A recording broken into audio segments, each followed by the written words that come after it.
I'm Scott. I'm so grateful that all you guys came out to do Ladder. Seriously, means a lot.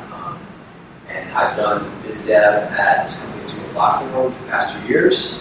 It's been an amazing experience. About a year ago, we sold for $100 million. It was an amazing exit. At a very high level, what we do is a local business, so like the restaurant downstairs, mom's pizza shop is listed on hundreds of sites and applications.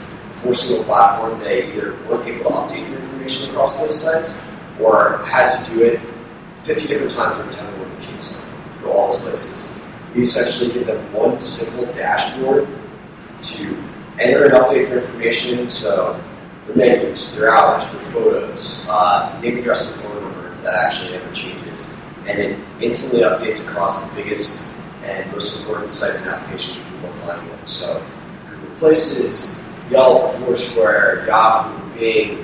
If there's a name, address, and phone number of a local business, we probably are powering the content there. That's what my team has done, is built the relationships that allows our software, where people enter that information, to talk to all those sites and applications. And Erica is going to be the newest member of our team. I'm so stoked. She's a total badass and works on all sides of the business. And it's an exciting time. So tonight, like I said, Ryan is not here, but I'm going to do my best to talk about business development, and specifically business development in terms of landing deals and important things, especially like that first deal, because that can be really tough, as well as classic mistakes that I've made and stories of mistakes that I've made. Because I think it's super helpful when people give real life examples versus like this high level jargon of, don't do this, don't do that. We need you guys real stories.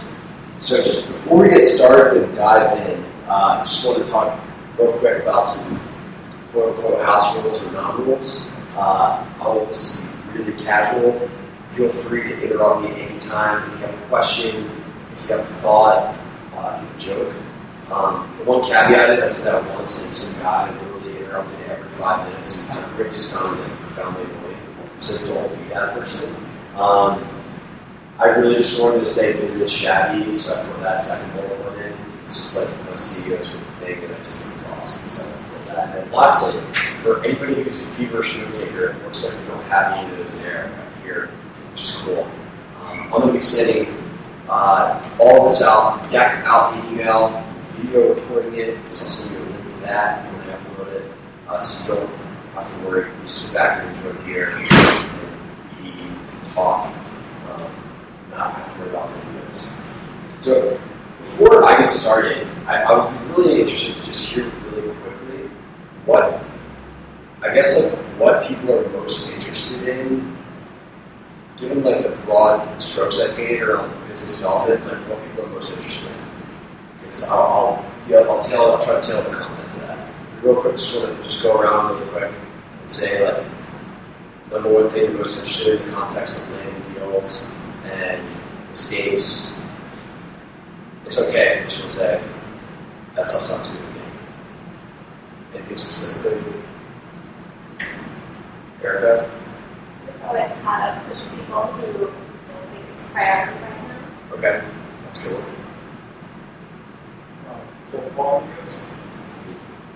Right. Don't have that in here when we talk about that. Or just prospecting, maybe. Prospecting to make a bigger topic. Okay. We have to work on that. We have to alter that. That's okay.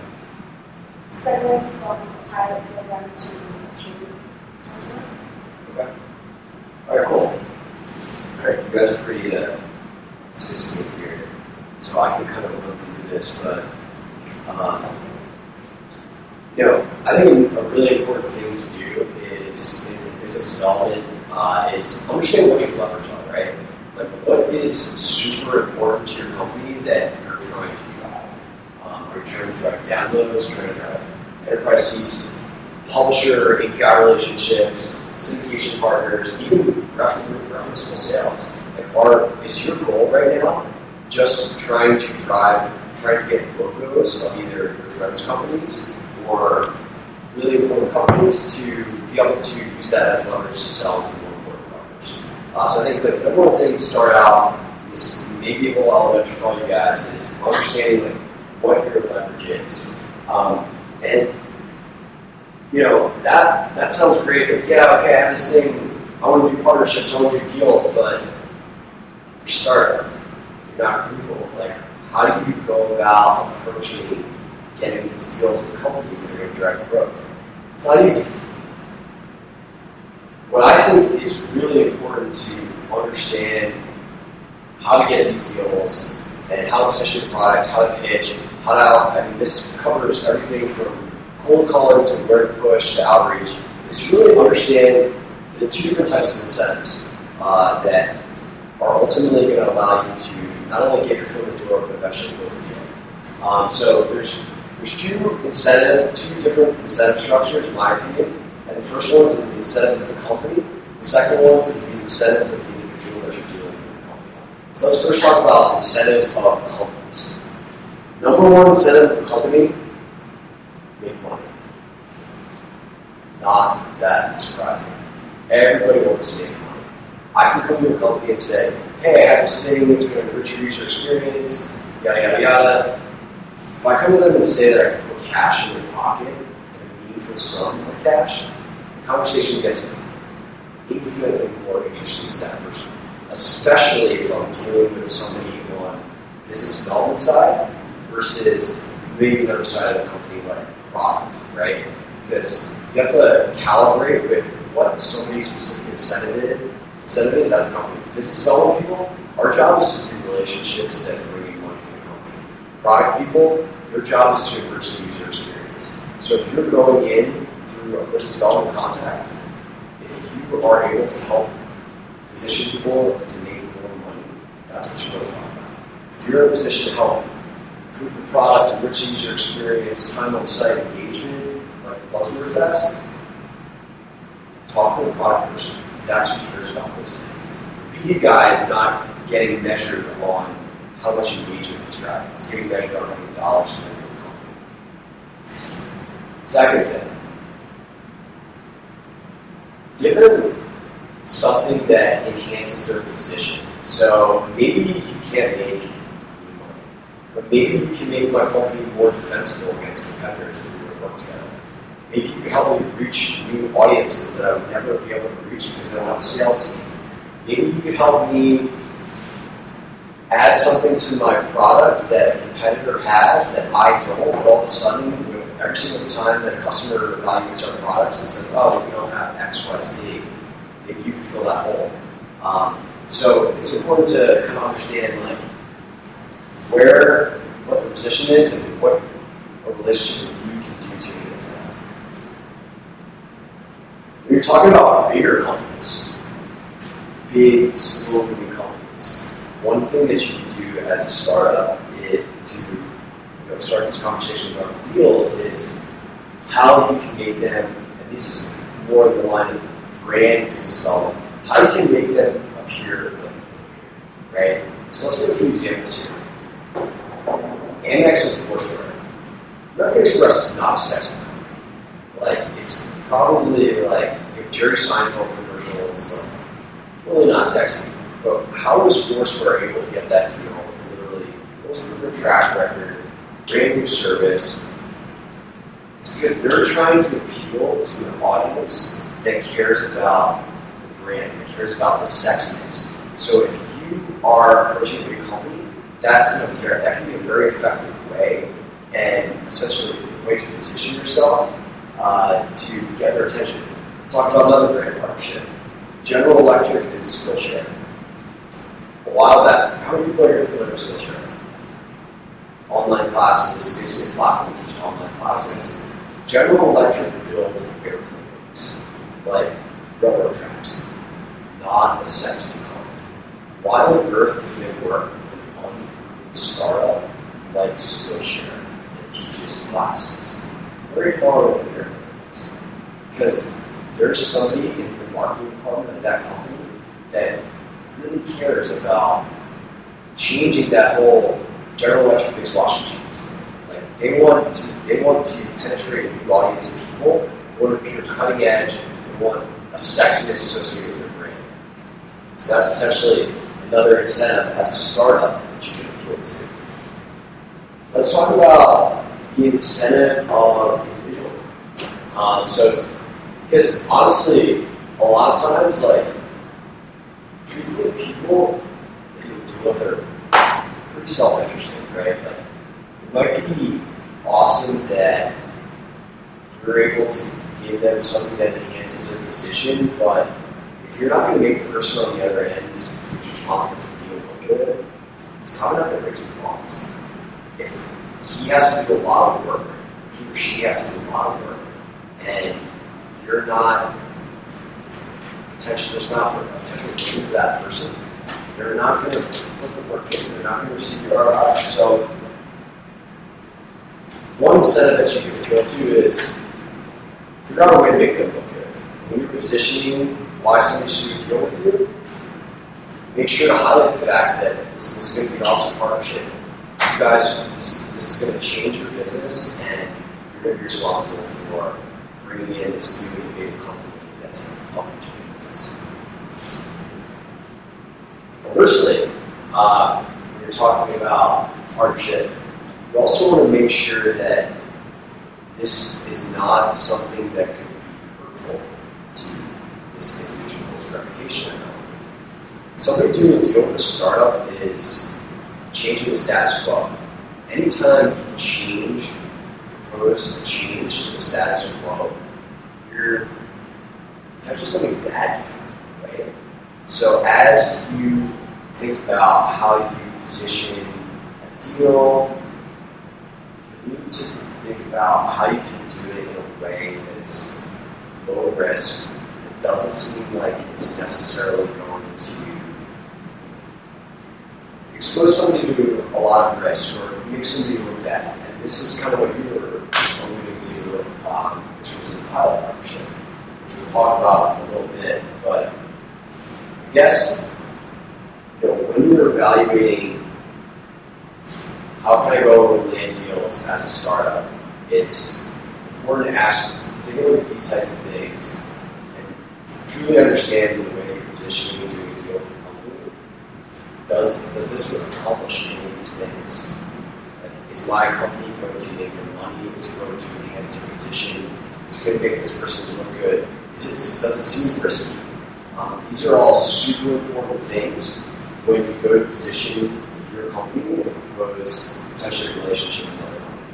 And if it doesn't, you need to figure out, if it's not legally obvious around how you're going to convey these things to somebody in a position with a potential partnership or relationship with that company, it's important. It's, the next step is, okay, well, how can I make that? How can I position that to make it incredibly valuable? And a quick example that I'll give is single platform relationships, at least in terms of the publisher relationships that we do. We don't pay publishers. We don't drive direct revenue, right? So when I approach a business development guy who's responsible for driving revenue and say, hey, yeah, we have all these things that can drive engagement and people are going to spend more time on your site, that's not necessarily interesting to him. His job is to make more money for his company through strategic partnerships. However, I can take that same exact thing that we do and say to him, you know what, yeah, I know it's great, we give you this new content, you're going to have it more. Because this content is keeping people on the site longer, causing them to go to, on average, an additional 1.4 pages, whatever it is. That's, how many ads have been followed? We have 1, 2, 3, 4, 5. That's just 7 impressions times, X million page views that we drive. So, yeah, I mean, we're not paying directly, but if we're talking like a $2 CPM here, we might be driving $100,000 a month for something that takes an afternoon to get up. That doesn't sound so bad. And it's as simple as understanding, okay, well, how can I change my positioning so that it calibrates with each person that's appropriate?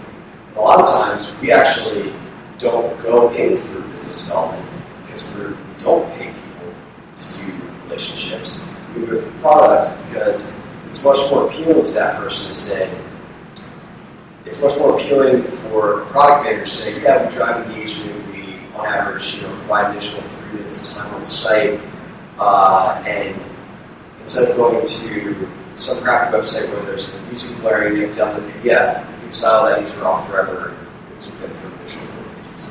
That's much more interesting to a product guy than it is to driving engagement, right?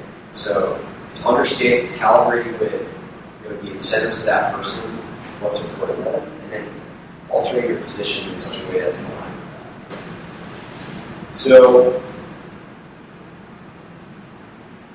any questions on that before I talk about types of positioning that makes it hard to land deals? No? Okay. So, I see this a lot. Offering something to someone that's just a little bit better. If there's already an incumbent doing what you do, and your product, and you're essentially just offering something like, yeah, we're gonna, this person gives you 3 minutes, we're gonna give you 3.5 minutes, or we're gonna make you an extra, we're gonna make sure you an extra 1.5 times revenue or an extra $50,000. If it's not like 10x better, then this person, it doesn't necessarily compel this person to go back to their team, ask for developers to do all this work, or whatever it is, this relationship. Like, you never want to put yourself next, like, essentially in a side-by-side comparisons of somebody unless you're 10x better than them. What I like to do, actually go through rebuttals, but I'll just go there because I started on that path, is I like to talk about myself. I like to talk about how my company, even though we might do something very similar, is, we don't really have any competitors because nobody does what we do. And put it within that frame instead of putting myself in a side-by-side comparison when if there's the instance where I do something only just a little bit better. Because if I only do something a little bit better, it's hard for that person internally to make your thing a priority, right? Nobody's going to look like a hero at the office happy hour if you're like, yeah, so-and-so just signed a deal and all of our developers are going to spend a month on this relationship that's going to move the needle 0.25% a year. Like, that's not a huge win for that person. And a great example, like, kind of along the same lines, but not really, is, people chastise, going off topic here, but just go with it. People have chastised Tim Armstrong at AOL for some of the decisions he's made around passion on these things. Like, it's not interesting for him as a CEO to try to micro-optimize the existing channels. Like, he wins when he does something that changes them.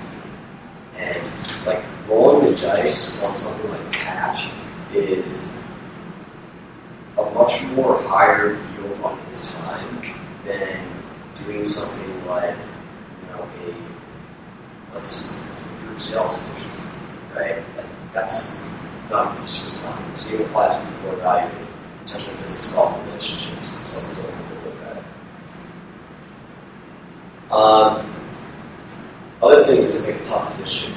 If you're not going to be directly paying somebody through revenue generating, there's already an incumbent product or service. And this kind of goes back to the first one a little bit, like replacing them, like because you're a little bit better, really isn't that issue. If somebody already had a third-party menu provider service, nobody does. But if somebody had that and I went to them and said, hey, yeah, no, like, we're totally better, like, we have a little bit better data,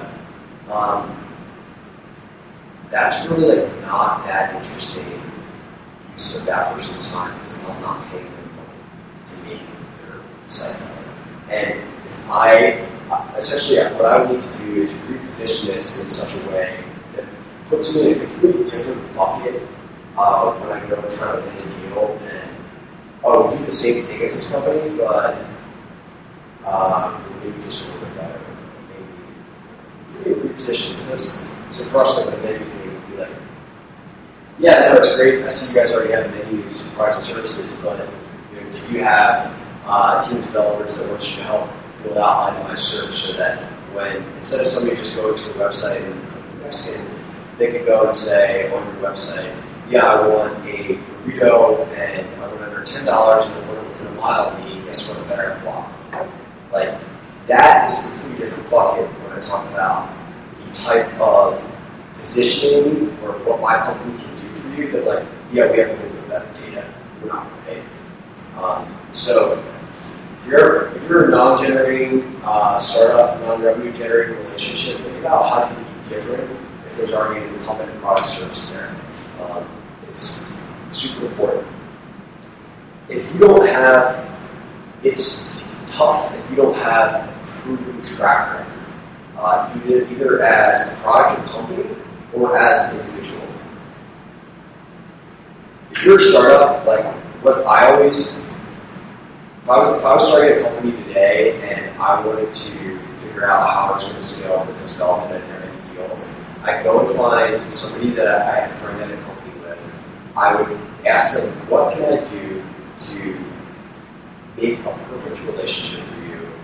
And after they let me know, okay, great, can you build a case study around this so that I can add value? Or so that I can prove the value to you guys that will be working with.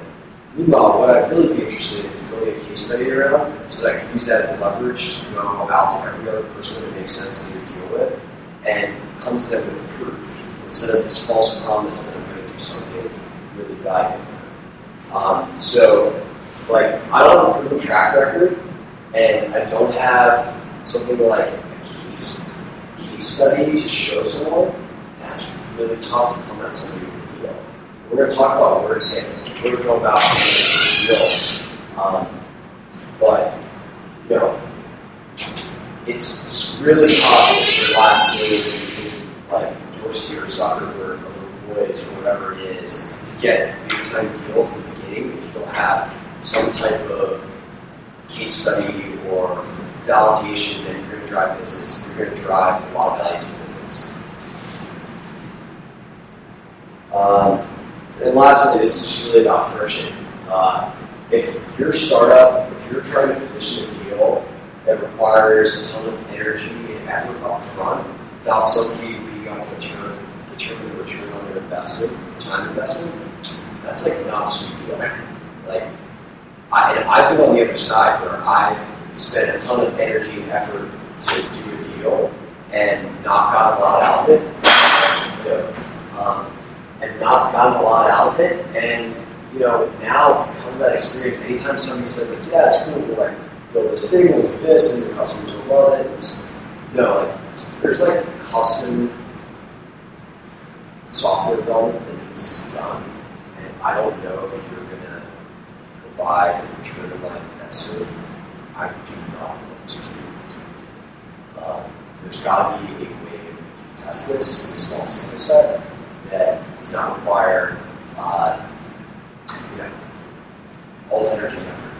So let's talk about how to like crush through these challenges. I kind of went over this already, but we'll just go through it real quick. If right now, like you're trying to land deals and you're just offering something that's a little bit better, you're not just a little bit better. Like the ideal way to get through this is you're different. Find a way that makes you entirely different so that somebody's not comparing apples to apples or comparing apples to others. And when somebody asks me, like today, when somebody asks me who our competitors are, although there's a couple of people that do similar things to us, the model is very simple. A lot of people think we're similar to all the companies, but we actually don't really have any competitors because nobody does. And it's for X, Y, and Z that nobody does what we do, and that's why I work with X, Y, and Z. And immediately what I've done is take myself out of the bucket of here's three girls to dance to here's one person and then this is the person who's going to might as well do this. I think you guys get what I'm saying. If your partnership isn't going to generate revenue, there's already something there that you want to place, there's a couple things you can do. Figure out a way to generate revenue for that company, which isn't that easy. Prove that you drive revenue directly, so this is what I often do, where it's, yeah, we don't pay you guys, but we do this thing, and because of that, you're going to be able to make more money. So the example is that because we drive engagement and views, that actually is, because you have advertisements on your site, that actually is going to cause you to make a lot more money. So for context, it would be, yeah, no, I understand that we're not going to pay you directly, but because for improving the sales efficiency of every single person that works for you, you're able to sell more and spend less time creating ugly PowerPoint text that nobody cares about, we're going to make you money. No, we're not paying you directly. So, prove that you can do drive revenue indirectly. Again, a great way to actually prove that is to create a case study of make it as little prepared as possible with somebody else. Be incredibly diligent about creating a case study around that so that you can prove that you drive revenue. Then if you're not revenue generating and there's an incumbent, create a differentiated offering. Either actually create something that's different or figure out a way to position yourself so that you're okay. We talked about proven track record a bit. When I try to figure out who you do initial deal with or who you get a case study with, go to your friends, go to people that you have relationships with that are willing to take a chance on you, and it'll be easy to get something up quickly so that you can build a case study on that. And if you don't have any friends in a particular industry that are willing to do you a solid, give the house away for free. When we did our deal with the New York Times, our very first deal, we went to them and said, what can we do? What would you like us to do? And it was, well, we don't have any menus, it'd be great if we get all these menus for our site, because we don't have them. And so, great, yeah, we can do that. Went out, sunk costs, got all the menus, did the data entry, called the restaurants, verified it, did all that stuff, and gave it to them for free. That sunk cost allowed us to go out to every other person out there and say, yeah, no, we're with the New York Times. And immediately there was a domino effect because we had buy-in from the initial partner because he gave the house away for free to have a proven track record. And another example of the right is if so and so buys in, they must be doing these guys must have something good or they must be doing something right.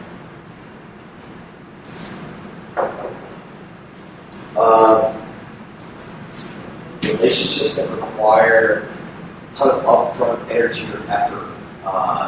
So the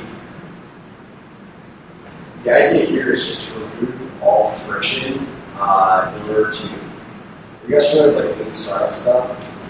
So the idea is test your hypotheses. Say you go for BD deals, right? I can essentially figure out whether something's going to have a return on my investment in a super brute force, unmechanical type of way to prove to somebody that there's going to be a lot of there's going to be a return on the investment. And if there is a ton of friction there, figure out ways that you can remove that. So for a common point of friction for a pilot program is an agreement. Well, if an agreement takes an extra 2 months to get something done, ask for a handshake agreement. Listen, I want to know if this is going to create business for you. I want to know if this is going to drive a return on investment for you guys just as bad as I am.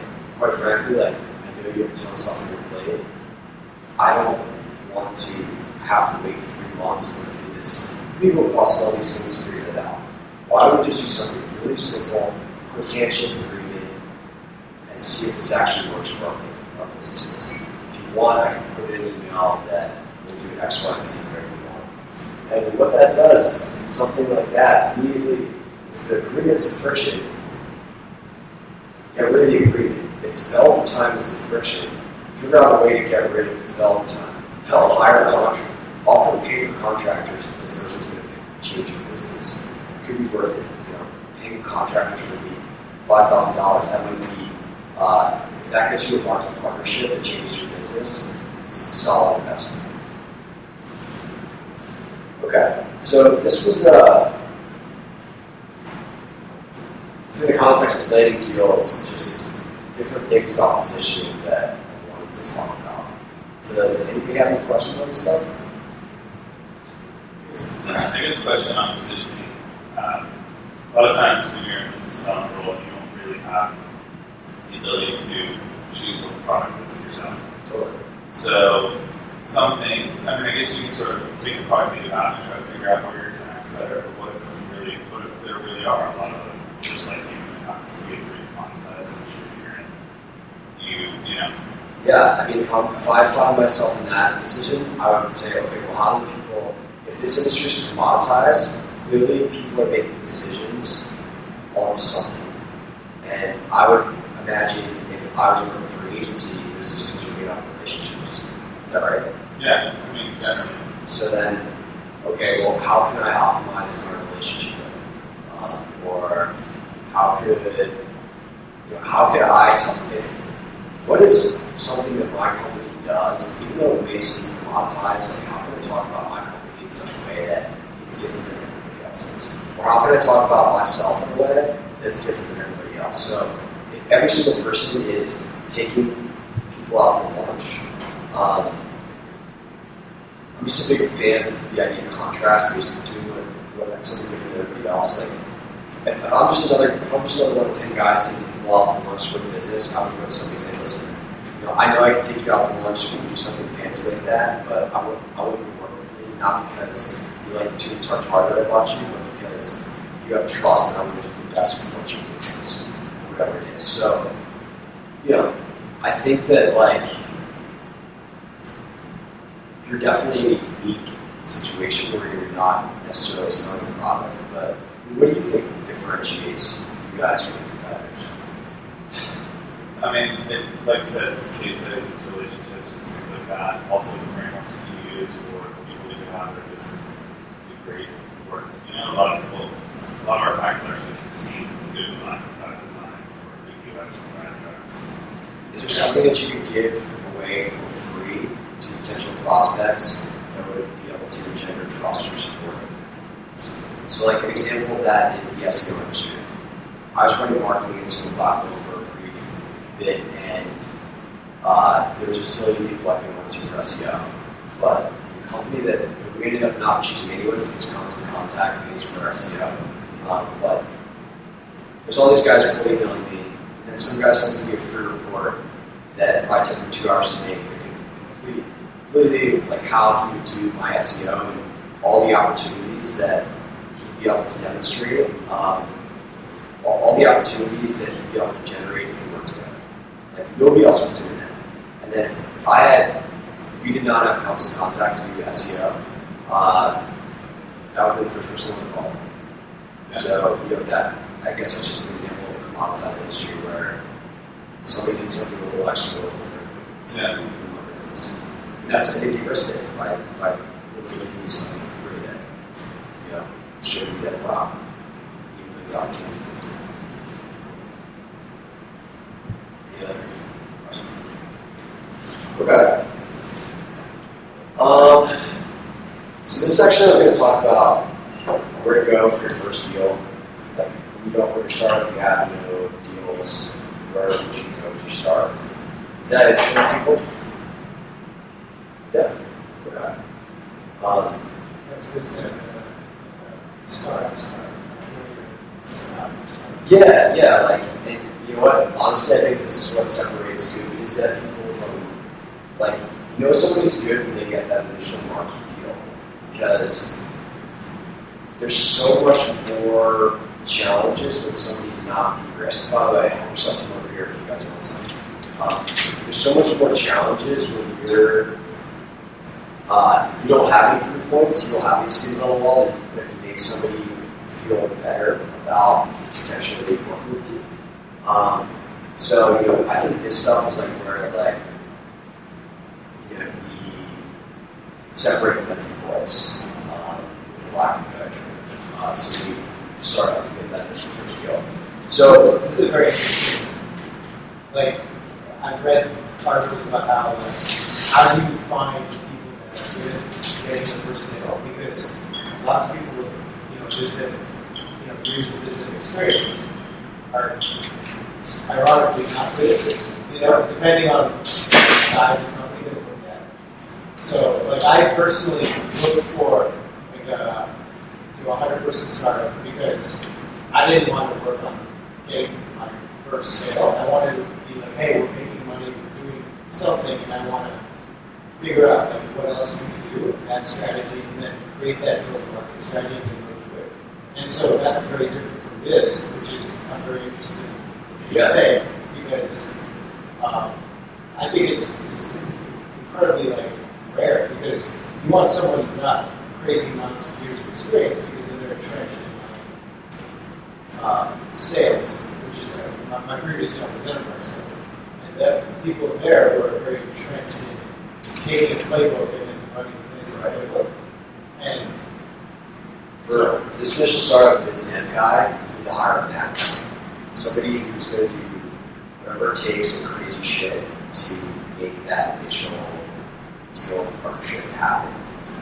I know a company that hired a seasoned veteran that had a lot of experience and a big badass title at another company, and okay, let's build out this thing. And he came in and he was used to, for the past 5 years, walking in and just closing. Right? He wasn't used to, okay, let me build out all the companies we do a deal with. Let me go find who the decision makers are. Let me figure out a unique, creative way to get their attention. Let me figure out a way to get in front of them so I can make them like me. Let me go then and figure out how to position them and gain their trust so that they actually take a bet on me, because it's a risk working with me, and how do I close them and actually make this happen. And he just didn't want to do that, because he just wanted to show up and walk the walk and close the deal. And ultimately, I think for these early type of stuff, you need a hunter, you need a maverick who's hungry as shit and just wants to do whatever it takes to make this stuff happen. So let's talk about where you should start. 2 schools. A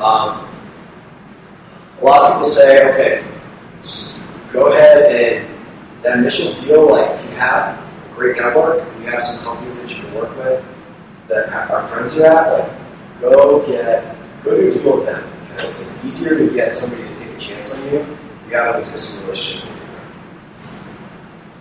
Makes sense. Then there's the other camp that says, yeah, but they can never know whether they're lying because they like you or they're your friend, or because they actually think the product's really good and worthwhile. So you should go to companies you're not friends with, so you get unbiased feedback.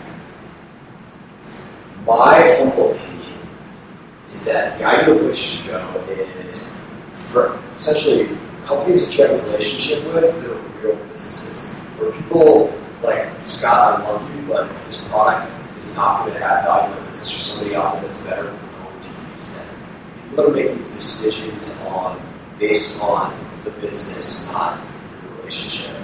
And the reason that I think that this is a way to go is when I go to somebody else and I have already a partner or a customer or whatever it is, I just have a zillion times more credit. Even the difference between 0 and 1 is so huge, right? So having something to point to is awesome. The idea of it being a real business, these people aren't going to make decisions just because you're a friend.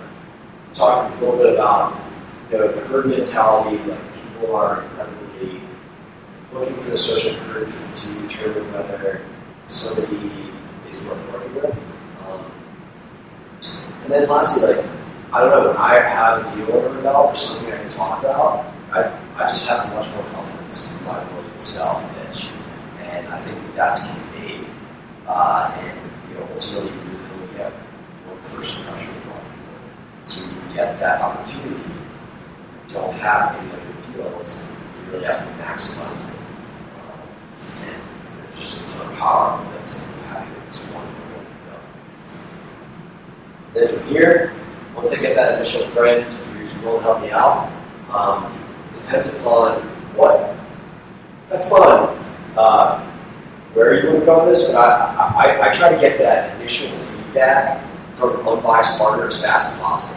Like, cool, my buddy hooks me up. He says it's not because we're buddies, but I really want to know this. So I want to basically go out there and get initial feedback as fast as possible by using some unbiased partners.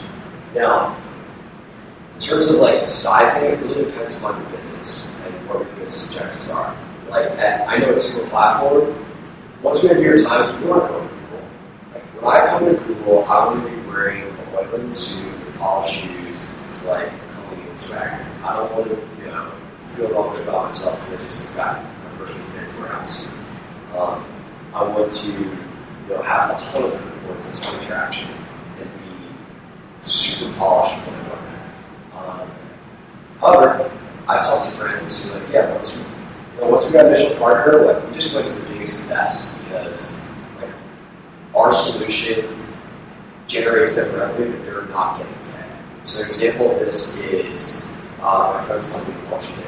Launchpad's an email ad network for newsletters. So you have a newsletter of 100,000 people, and you want to put, you're not monetizing it, you want to put ads in there. Her company, for some of the biggest and best newsletters, were not monetizing as efficiently as they could with her solution because it was dynamic and they had partners and all these things. So for her, like she knew that she could walk in and blow away the competition from the get-go. So it was really, she didn't necessarily require, and she had to kind of play the hurry up and wait game and get all those other partners before she walked in to that meeting. It really kind of depends on where you are. But Elizabeth, yeah, that's cool. How do you know Elizabeth?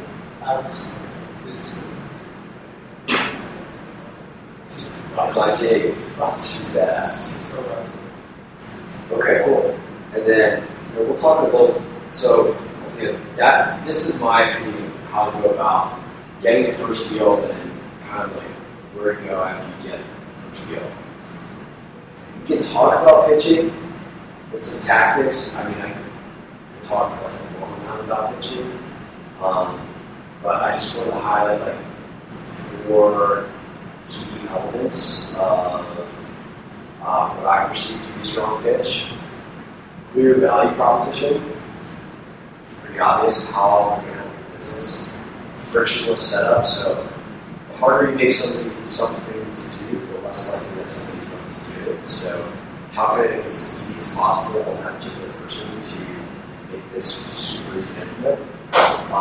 Agreed upon process, and we'll talk about this a little bit in like mistakes, but if there's disparity upon what's going to happen after you sign an agreement, like it's just going to slow things down. Or if there's disparity upon what the next steps are on the phone call, like that is just not a strong pitch. So it's super important. What I do is if I have a little momentum and I can tell things going well, I just assume the sale. I just go, at the end of the call, I'm like, so what do you think? It's great. So the next steps are super simple. I'm going to send over our agreement. It's 3 pages, about simple as it gets. Partners will get it back to us within a week or less, because that's partners don't do that. That's what I want them to do. So I'm going to say that. And I just go right into the process, and and then what I'll also do is they'll get back to me. I will get consent from them what the follow-ups would be. So they'll say, does that sound good? They're great. Great, awesome, sounds good. Like, so what are the next steps on your end? And then they would say something like, yeah, I have to circle back with my team, whatever it is. And then I'll say, okay, great. When you circle back with your team, can you just shoot me, like, I usually would try to actually program that and say, well, instead of you go back to your team, I know they probably have a lot of questions, and I don't want you to have to try to figure out all this stuff and go back 5 times. Why don't we just get all of us on a call together to have you run them through that? But I guess what I was going to say is I want to get them to commit what the follow-up is going to be. So but just said, yeah, I'm going to circle back to my team and get back to you with feedback. I'm like, great, that's awesome. Thanks so much for making sure to get back to me with feedback. And then in an email, I will make sure to bring that point up. Like, thanks so much, really looking forward. Thanks so much for offering to get back to me as soon as you get feedback. Really looking forward to it. And all of a sudden, I've highlighted the fact that this person made a commitment for me to do something, which means that they're more likely to do it than flip. Does that make sense? So I had a kid do this to me. I had a kid use my own tactic against me the other day. I just was like, yeah, dude, we totally got together. Like, I'm leaving New York on Friday. It's my last day in the city. And he's like, I saw him, like, yeah, dude, great to see you there. I'm like, yeah, we should totally get together for a while, get out of here. And frankly, like, I would love to see this kid, but I have like 5 days in the city left. And he's like, yeah. He's like, emails me, he's like, hey man, really appreciate you offering me to get back to the city, like, get together with me before leaving the city. And he used the fact that I applied to that to basically increase the rate that I would, or the fact that I committed to do that. He brought that up and highlighted that in order to make people more likely to comply, and it worked.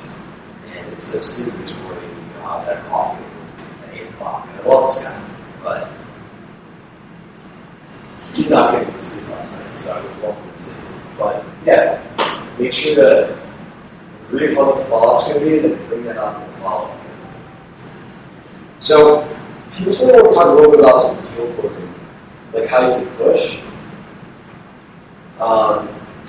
Does that sound good? While we're talking about deal stuff?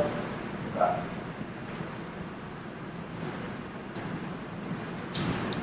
So these are just like some super high-level tactics that we're going to talk about. So, you just said somebody an agreement, a deal, an offer, or whatever, waiting to hear back from them.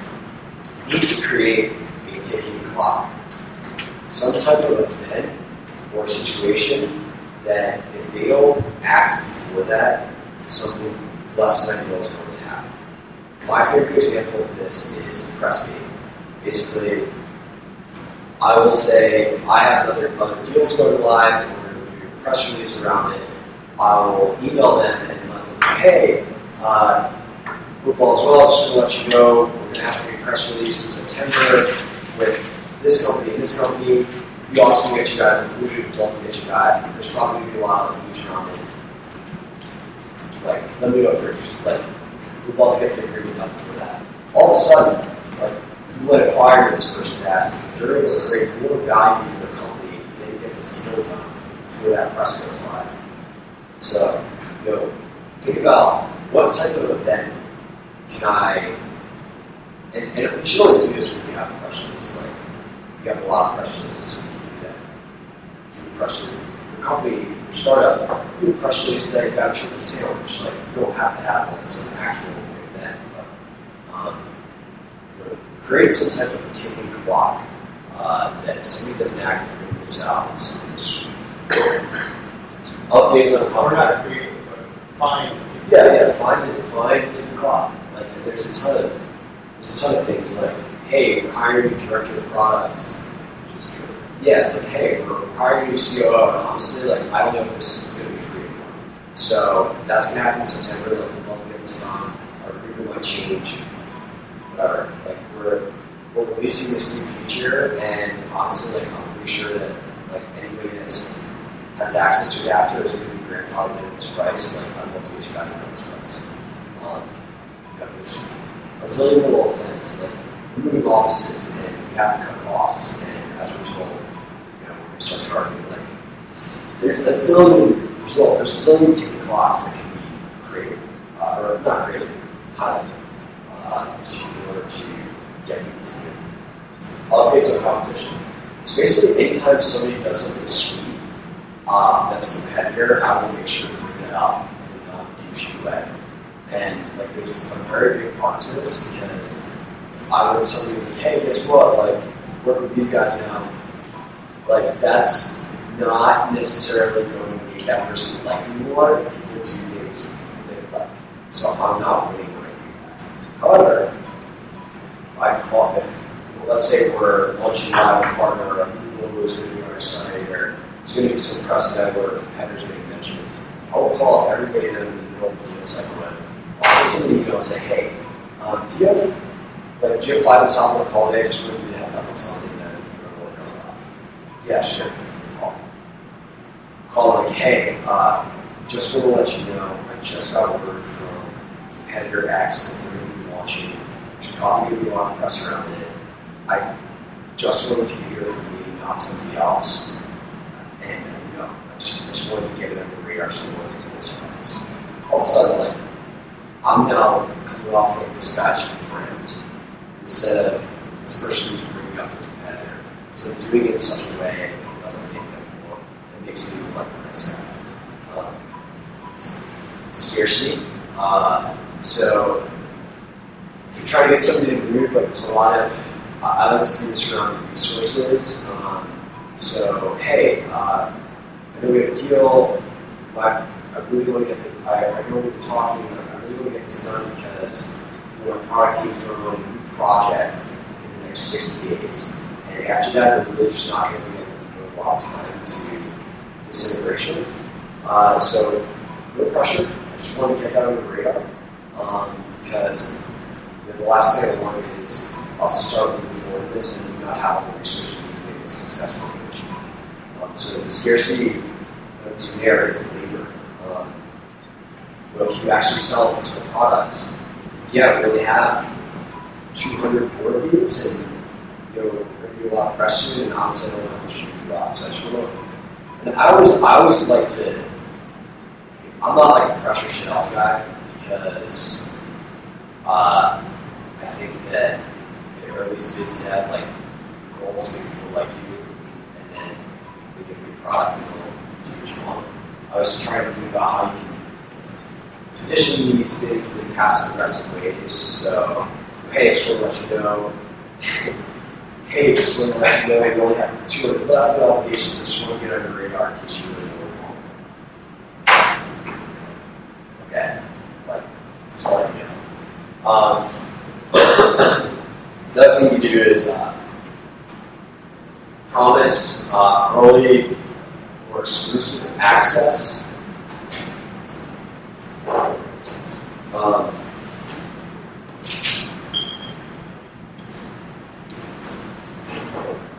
Promise earlier exclusive access to something that isn't available today. So, one concrete example is, we have these new features that are coming out. We're going to be beta testing. And this is like a this week. We're going to be beta testing feeding it to people that current partners are really excited about. Before it launches on December 1st, like, we'd love to get you guys in the mix. I think this is like a really, really awesome thing that's going on in business. And, like, even if you don't know if you're going to give access to everyone or no one or everyone, like, it's important to just be like, yeah, I don't know. Like, when I don't know something, I'll just say, like, look, I don't know if we're going to give this to everybody or we're going to give it to one person or whatever. But just to let you know it's going to be on this date, and I want to make sure that anything that happens, you know that. And that's just kind of like a passive aggressive way that it's on this thing. Give them ammunition. So a lot of times you have your counterpart at another company and they are lobbying to do a deal with you. There's like 5 other decision makers. I want to arm that person with as much information as possible for him to take and then bring back to his team. Right? Like, my job is just beating him passes, like, seriously, like Nash and Kobe, where it's, anytime anything sweet happens, I'm updating that person and letting him know that, yeah, there's this awesome thing, like, we're really excited over here, it's never been a more exciting time. Definitely feel free to pass along to your team members. And I love the, feel free to pass along to your team members because, obviously, feel free to pass along to your team members. What you're doing is you're almost practicing you're nudging them to give the idea, nudging them to like spark that idea, and then you'll feel like they own that decision. Like, oh yeah, feel free, like, yeah, feel free with that. And we'll let you do that. So anytime anything sweet happens, I'm telling you, I know there's a high likelihood that anything that I send, if this person likes me and actually wants to get a deal done, somebody else is blocking it, they're going to forward that along. Last one here is back scratching. So this is kind of like when there's, hey, this is really important to me, either my company or me personally, and I know this is really important to you. And these situations are unique. They happen when there's like maybe one thing that you can do for somebody that's maybe a little extra special, and it's almost like a trade. Really try to get an understanding like, listen, I want to know like how you get measured and what's important to you, and so that I can essentially make sure that we can have that. And I understand that right now there's probably bigger priorities. Maybe there's bigger priorities, bigger things to do. This particular deal, but if I can make this happen for you, like, can I have faith that we can get this deal done before X, Y, Z? And it's just a simple exercise of understanding. Just pros and trade where everybody wins. And this is, in order to do this, you need to have strong relationships, and this is why, I think, like, when I'm getting to know a particular person I'm dealing with, I try to derive as much information about their personal life and what's important to them as the business opportunity. I foresee it being an interesting opportunity because, like, I guarantee you that we have gotten deals in my company because we take people to like conferences and like things that are really important that nothing to do with our business. Like an event or something that someone's always wanted to go to, whatever it is. But like I would never be able to identify and isolate those opportunities if I didn't invest the time to get to know somebody at a really personal level. So if you're the only time you're emailing with colleagues, with potential prospects or partners is when there's some business matter to be related, maybe you should think about, okay, maybe I should be emailing them to develop a personal relationship and about things that have nothing to do with business. Okay, so any questions on this deal? Closing thing we're going to talk about is like common biz dev mistakes with like some stories of where I can go to. Just so you guys want to see talk about how I screwed up. Okay, cool.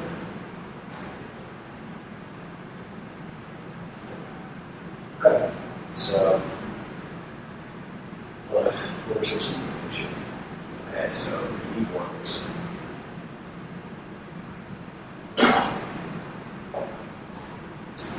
Okay. So I'm going to talk about 4 Ds. You see them all the time.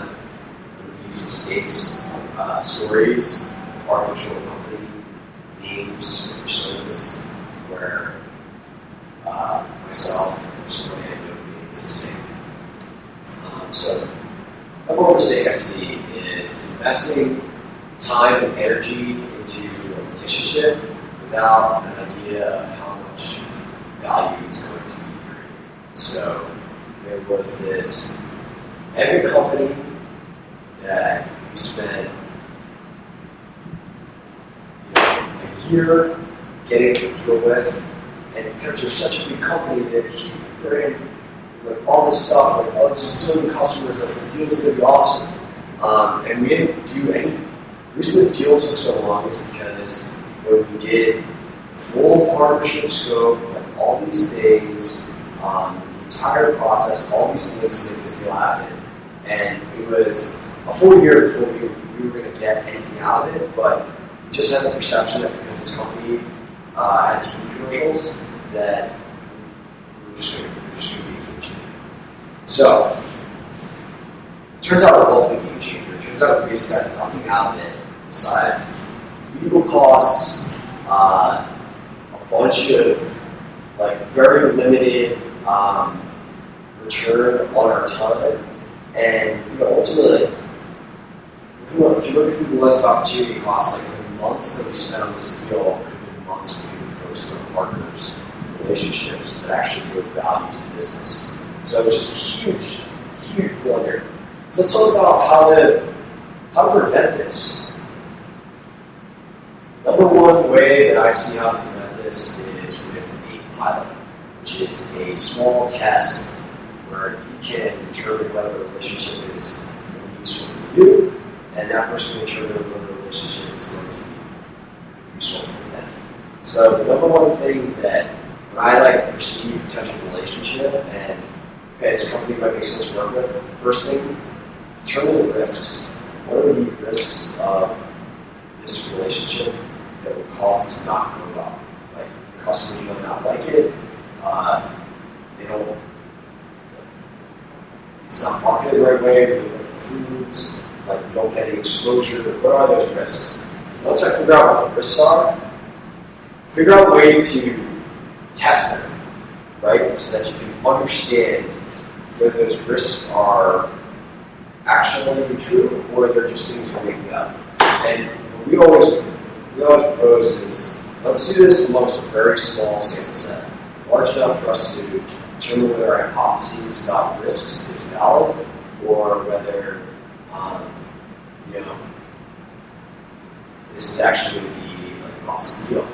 And what I always aim for with these pilots is a handshake agreement.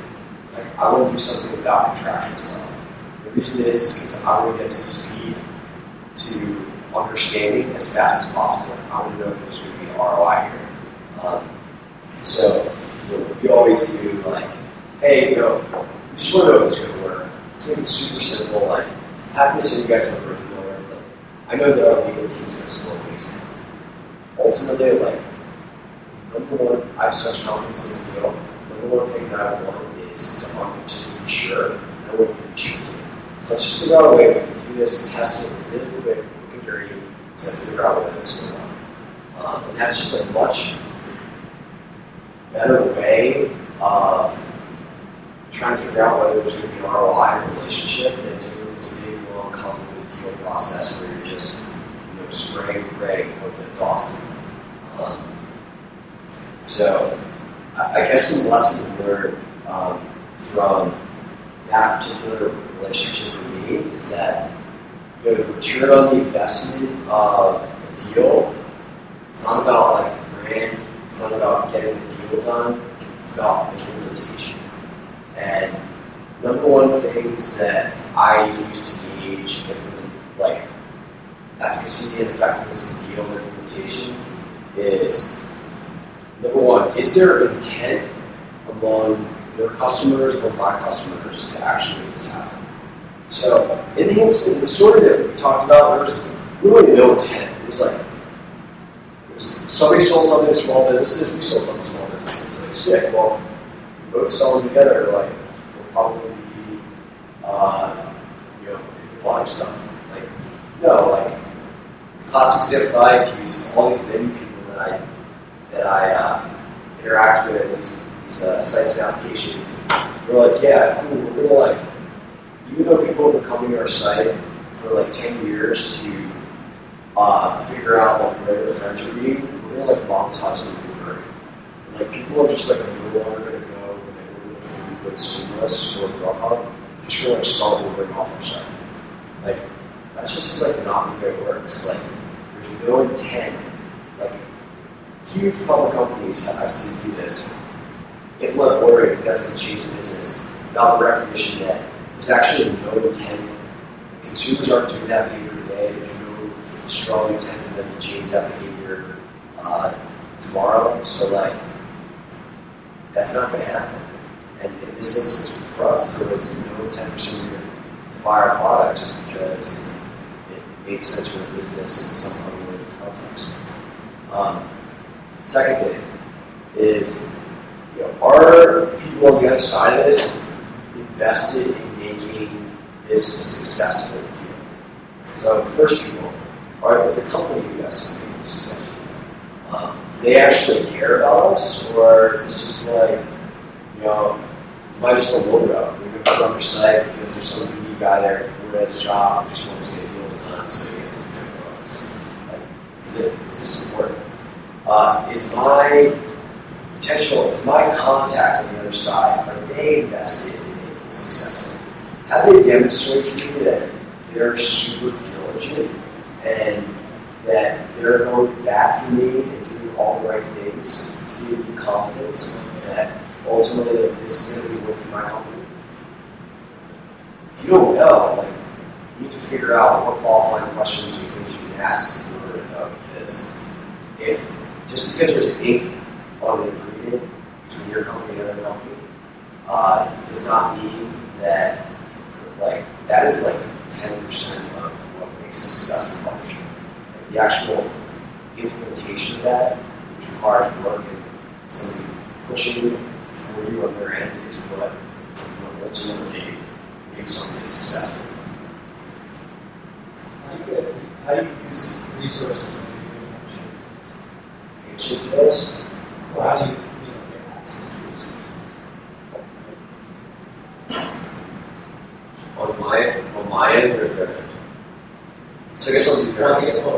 So I mean, my team has But more like, because they can do what they need to do, but like, if I'm saying, hey, let's put this in an email versus like a contract, I can't call upon my tech team to get in touch with your tech team. I can't,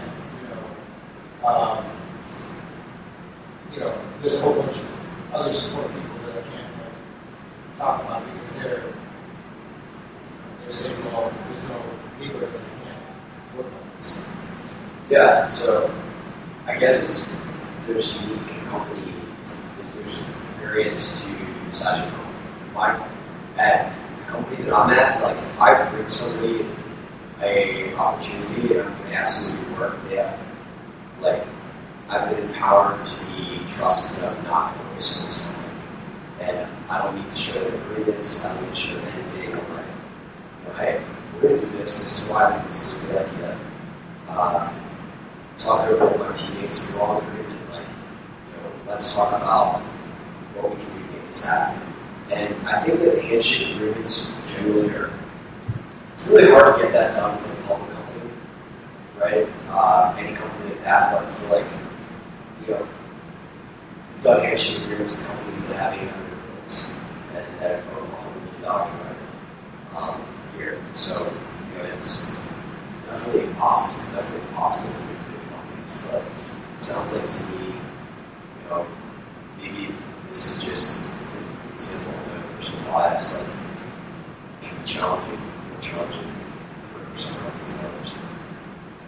So, I guess the best thing that you can do is figure out what you can do to make an incredibly strong case for development time.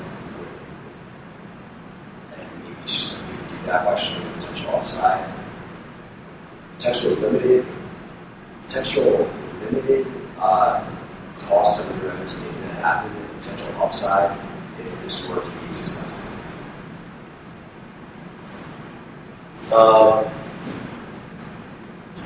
Yeah, and I guess just like one more thing about like these agreements or these deals is like when you're doing a handshake agreement, be as specific as possible about the actual processes and the implementation at the onset, or once you figure out like what this actually looks like, because we've done things where I'm like, yeah, we're going to do this, we're do that, cool handshake agreement. We're actually like going to do this or that. And then all of a sudden, we spent all this time on this thing that was like really suboptimal, and we don't have any agreement, so we're just kind of like have to go with it and just waste our time. So, the thing, this is the type of situation, it's try to like, listen, I'm going to lay this out, this is exactly what we're going to do. Like, honestly, I can only commit resources from my team to accomplish this. We make sure that we do this in a very specific way. And when you have that, and people, I think, are much less valuable in terms of, let's actually do this, or let's do that, or yada yada. So I think it's really important at the outset to be incredibly specific. Trial, pilot, relationships we go down. Any questions on that first like 1 year topic?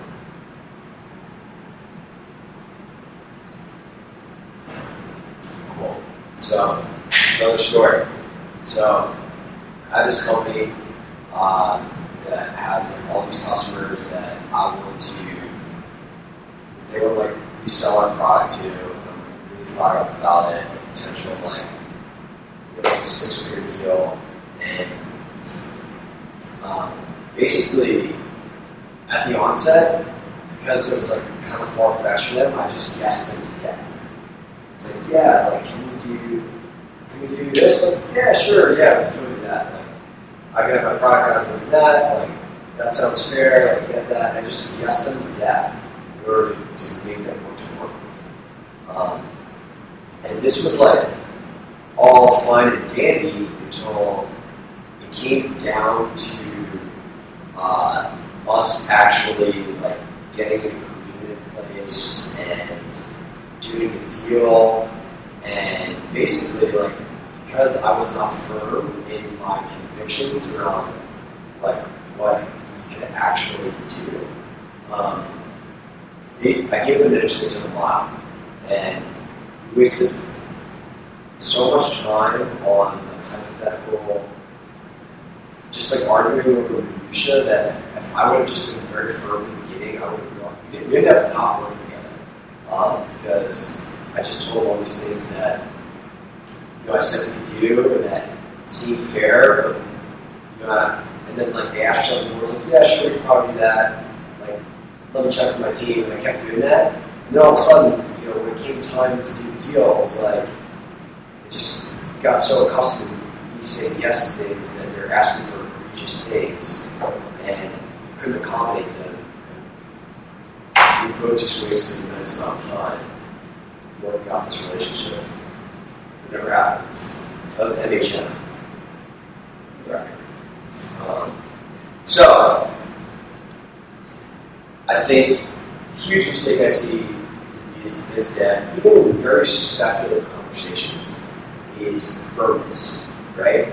Understanding like what your specific breaking points are and what will make a deal work or not work for your company, and just stick by it and don't budge even from the beginning. Because if you don't set expectations and just like let them think that things are possible that realistically aren't possible, you're setting yourself up for failure. And you're going to continue on conversations that ultimately will never result in anything because you're giving somebody the impression that they can do something that realistically can't. And once that expectation is different than reality, it becomes much harder to get something. And I'll say this too, like, we're talking about like people, somebody that's going to like change the life of your business. Like, you can calibrate that flexibility. Think like, yeah, okay, we might be able to do this. But if we're just talking about like normal partners, like, people still do this. I see people do this in the other live conversations. But this was just a huge mistake that I made, was not being firm enough from the get-go, and basically wasting time conversations that really slowly that will go anywhere. And if you're in the thing like, yeah, but if I don't, yes, and I'm going to lose deals. Like, I'm going to lose deals. I'm going to not get deals done. But it's not about deals. It's about driving value for your company and using your time effectively. And I think I've heard so many people say this, and I think this is true if your company's doing well. Like, the biggest challenge is prioritization. Right? There's a million things you can do to drive growth. But figuring out which guys you want to spend your time, energy, resources on is the biggest challenge. Okay. Implementation, iron striking. So,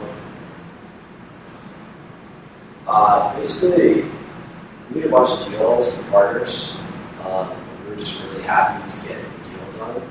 And even though it was like the implementation between our two companies was less than optimal. We were just happy to get something done. We're like, yeah, well, we'll just like get it up and then like we'll get them to fix that one little thing that's pissing us off, like a little bit. Like, just really got free positivity and feelings about this. Like, we just did this thing, like it's not perfect, but what happened is once all the technical people and our contacts like launched this deal, like, they moved on. And like getting back into their prioritization queue of hey, we actually want to change this, like can you do anything to help us out? Like was next to impossible because like, we were no longer priority, they moved on to other things. So the lesson learned there is that if like there's tech involved and your implementation, whether it's an API relationship, whether it's an email swap, whether it's a whatever it is, like if it's not perfect from the get-go, like you need to get on that like right on rice because like that team is off on to the next and worrying about something that's like been shipped a month later, like it's just realistically not gonna happen. So I always think now like strike while there's focus, avoid long-term hardships while having hard conversations like immediately after the deal if something is suboptimal for you. Okay. Last key blunder. Wasting time on the wrong person. So there was this company that was an ideal partner, and I got a cold email this dude. He's like a VP of something. So I was like, legit. We had conversations with him, and pitched him. He loved it, and it just never went anywhere. And I just kept emailing him and harassing him, and he said word away. And then one day I saw on LinkedIn and he left the company, and that prompted me to email somebody else in the company who said they'd never heard of us and loved what we were doing, and the deal got done wrong. And what I realized happened there was this dude was checked out lazy, and he didn't want to do any work. And that's why the deal didn't get done. You go to the assessment company. And I was like, wow, I just wasted like 6 months with this wrong person. And that's the reason that this didn't happen 6 months ago. This would have been really good for the company, yada, yada, yada. And it was just a huge mistake. And, I think this is like a common thing that happens. So I want to talk about just some things you can do to avoid dealing with the wrong person to mitigate these instances. So, first, talk to people that are in your network or friends that have done deals with this company before you. And that's like a way to essentially get some inside information around who actually like drives the ship, who gets things done, who's diligent, who like is a GTP person. Try to get intel about like, who you should be talking to. And if for some reason it's somebody else that you're talking to, you can figure out a way to bring that person into the conversation. So leads me to my next point. I try to get, in order to preempt this type of scenario from happening, I try to get as many people in the room as possible from the beginning, right? Because it's like, all right, this guy loves it, but I don't know if he's motivated, I don't know if he's interested, like, I need to figure out, like, I need to get as many people on my team as possible so if this guy's done, somebody else will pick up the ball and phones. So, like, ideally, I'm going to get multiple departments in the room because that, a lot of times, like, if somebody in one department doesn't want to act like there's a the other person might not want to act, like, so I'm going to get multiple departments in the room. And like for my typical relationships, whether it's a channel partnership, whether it's a API relationship, there's always more than one department that's going to be involved in this relationship. So from the get-go, I'll, like, once I pick that person, I'll usually say something like, awesome, so I know that, like, in order to make this happen, you're product team is probably going to get involved. And I'm sure you're going to have questions. Why don't we just get our teams together, talk about the technical limitations of making this reality? Or I know that, if we're talking to the guy, I know that like remarketing this to your team is going to require probably some resources, given from other relationships for the marketing department. I would love to just get them on the phone, get them on the line, tell them about what we do, and really what's required so that you guys evaluate this decision you're making. Now, all of a sudden, I have 2 or 3 people that understand or know what we're doing, and that's like a hedge if somebody's like, "Duh, it doesn't do any work, it doesn't want to make something happen." And a simple way that I like to ask for who the decision maker is at the end of like a call to try to figure out who else I can get on the line. I've heard people say like, "So, would you say like you're the decision maker for this?" Like, absolute person to ask because everyone's gonna be like, everyone's gonna say, "Yeah, I actually don't have a decision making power." Just like, to work there.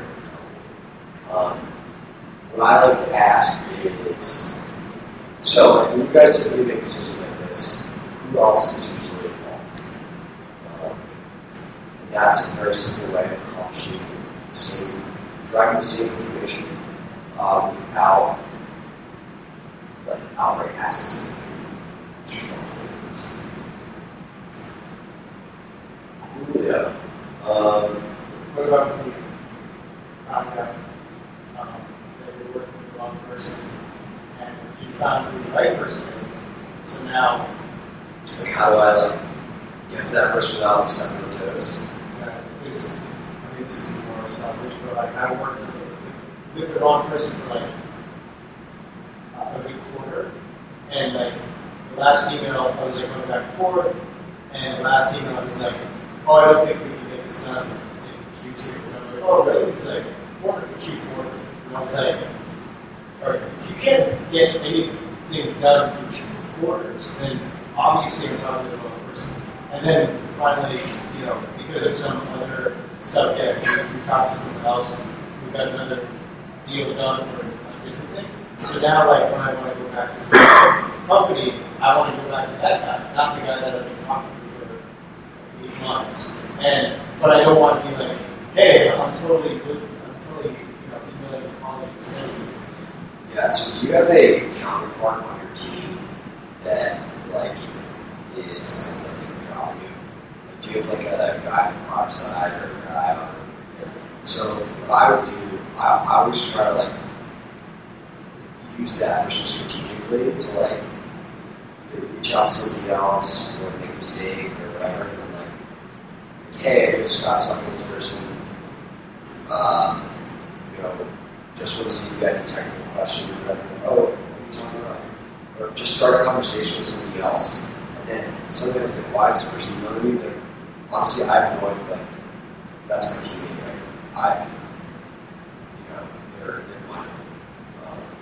So I'm trying to use like somebody else, kind of like good cop, bad cop, like to try to poke around somebody good. You could, if you're already trying to see a relationship, like ask me like who else is involved or something like that. Like, kind of challenging. You try to get face to face. A lot of times you're going to go to the company, somebody else will get get a face to face with that company and say, "Hey, is there anybody else relevant that we should talk to, like, like a calendar invite?" Posting as a calendar invite, maybe it's less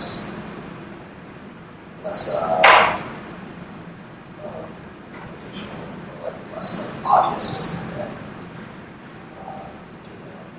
Does that help? I know my contact, and I know the guy who's actually making things done, and I'd love to like just interface with him, but I know that they work together, and it would just be now like really awkward if I just email them directly and say, "Hey, I want to face with you."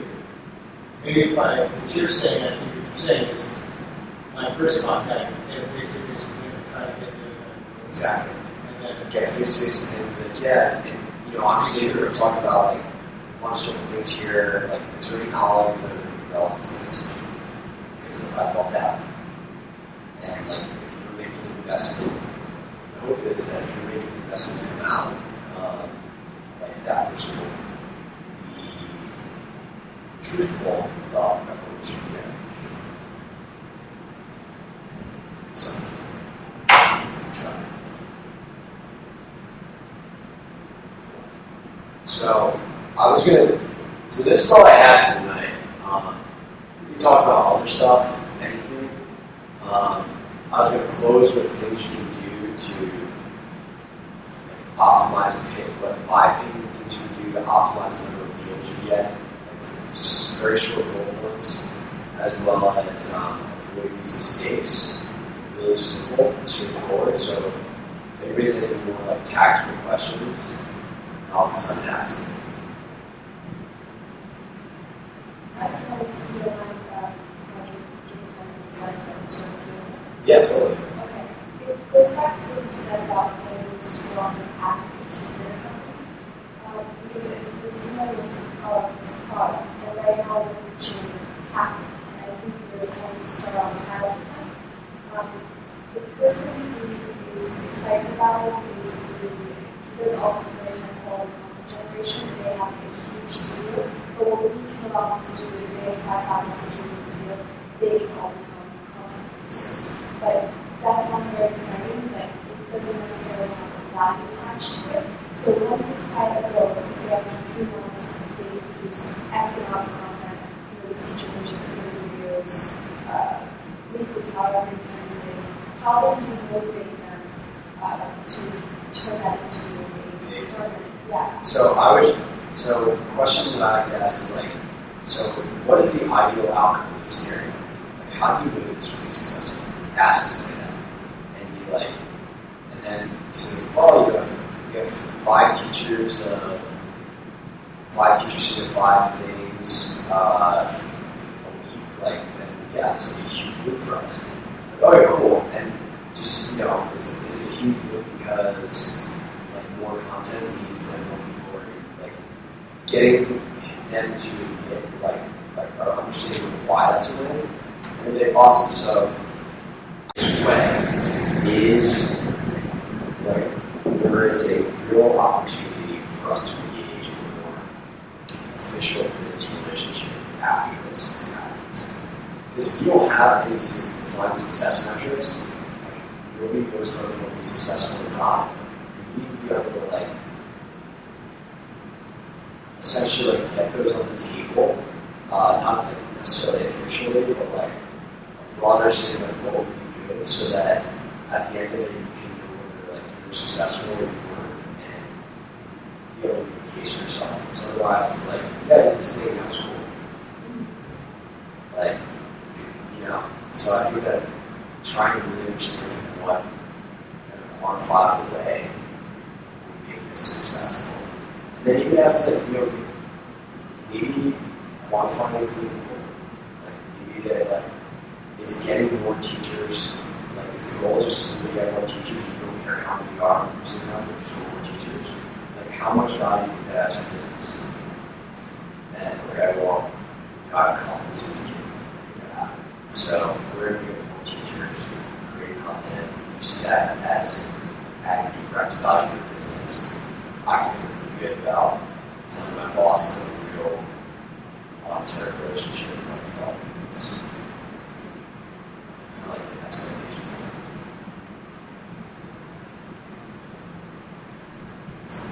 Cool. Any other questions? How do you preemptively decide who to post in this content? Variety of ways. So I don't have a number one way is if I have mutual connections to that company, I'll ask, hey, started connecting this company, do you have any idea to manage this particular initiative?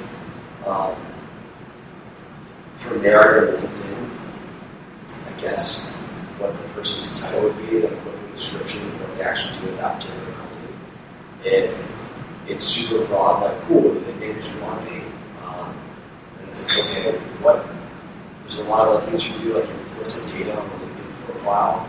So the example is like the skills section, right? If I see somebody has plus 13 on digital advertising, or advertising, plus 1 on social media, plus 1 on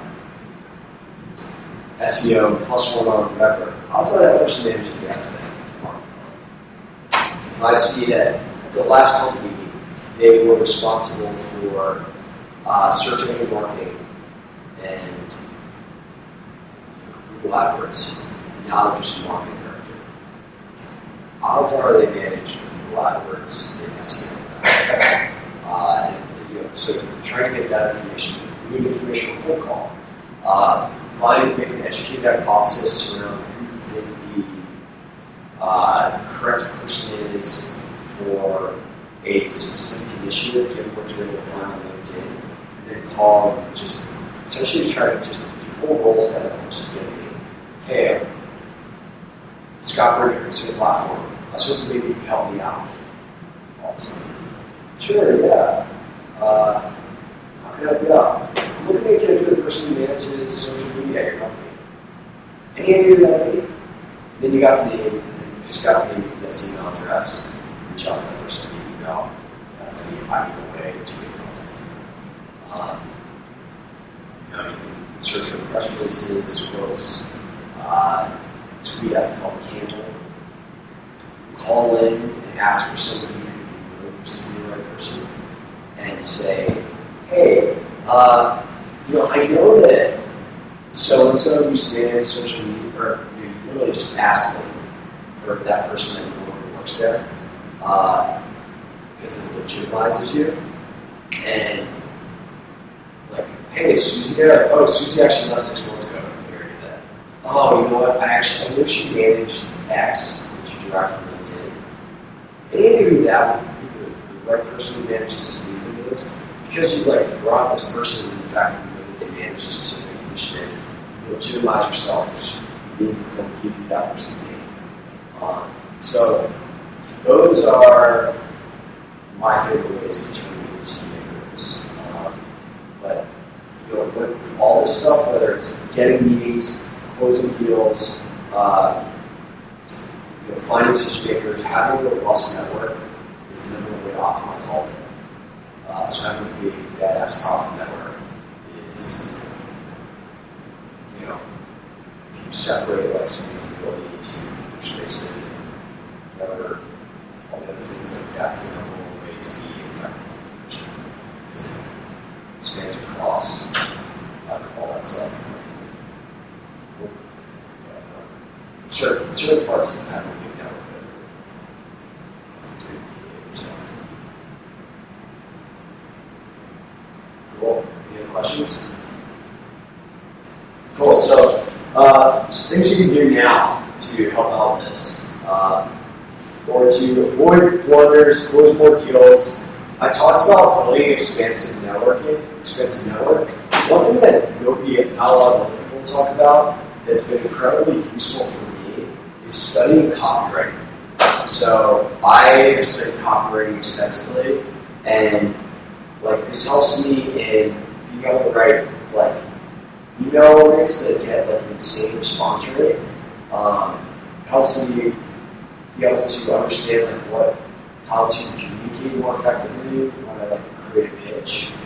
I just throughout the entire, because so much of the job is email, being able to write excellent copy is just been a game changer. And I don't think anybody ever thinks to invest time in this.